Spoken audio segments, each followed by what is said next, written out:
There's a common misconception that those that are in college have life handed to them. For me, it's the opposite. It started back in 7th grade when I had to take the bus to school every morning. And the days that I couldn't take the bus because I didn't have bus fare, I had to ride my bike. Early in the morning, I had to wake up at 6 o'clock just to be on the bus by 6:36 to make it to school by 8:05. Mind you all, the bus didn't smell the best. I will say that. It was around the time that we had to go past the Dorothy Day Center. Most of you might know where that is. And it smells like homeless people. The homeless people had to leave at the Dorothy Day Center around 6:30, 6 o'clock. And I was getting over there around the time they were all leaving and getting out and some things that they had to do to get out. So it smelled like that. And also, it was really awkward for me on the bus because I had to get on the bus. I was the only person on the bus. I was in 7th grade, 13 years old. Everyone else was in college and grown people just commuting to work into college. That's one of the simple things. Then riding my bike. That was really hard sometimes. Because most of the times I did have to ride my bike was on cold mornings. My grandma didn't have a car. She couldn't give me a ride to school in the morning. It was really, really cold sometimes. I was just on my way biking to school. I'll feel the air just cut me in the face over and over and over again. I'll hear the cars behind me honking. Beep, beep, over and over, non-stop. People just honking at me and getting angry with me because I'm biking on the side of the road. But little did they know I had to get to school. That travel to school was about 8 miles long.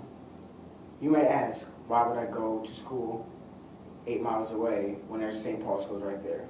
To me, I honestly thought that the Roseville School had a better education system. No offense to any of you guys, I just felt that way. And plus, I felt as though I was closer to the teachers. The teachers were nice people. I was able to communicate with them. I was able to grow with teachers for my freshman senior year, which was a big impact on my life, which is the reason that I am where I am now. My senior year, at the very beginning, during my football season in high school, I became homeless. The only reason I would stay after longer during football season because I had no place to go. I would stay after practice longer, stay at the school longer. We ended up moving into a motel that smelled like cigarettes. It was loud outside all the time because people were out there moving around. People walk around smoking cigarettes over and over again. Then the nighttime, it would get nice and cold. There was no heat in there. We barely had any blankets. There were 6 of us in a small motel. There was 2 queen-size beds, only 2. My aunt had her kids, her twins sleep with her, and my grandma slept in the bed with my younger aunt, who was now turning 13. Me, I had to sleep on the floor. We also had 2 cats living with us in the motel. I had to sleep on the floor. We barely had any place to put our stuff. And on those cold nights, like I said, it was nice and cold. There was no heat, so I had to take the blow dryer and put it under the blanket with me that I had and use this heat because the blanket wasn't thick enough for me. It was really, really cold. That while that I was in the motel was an eye-opener.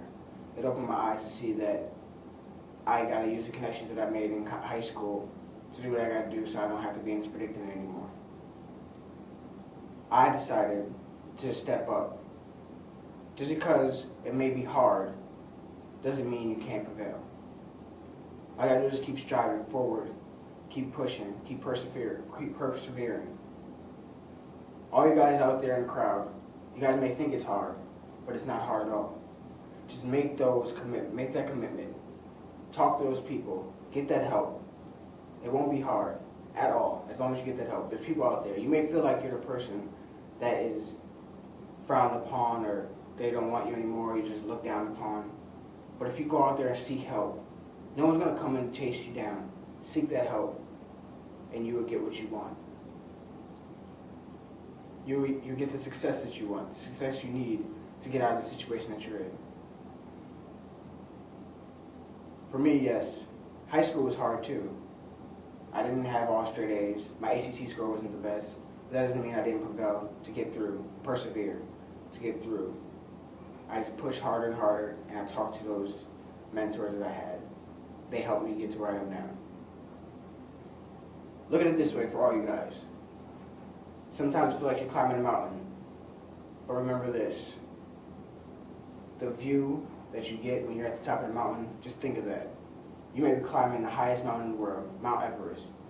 But think about that view you'll have once you get to the top of that mountain.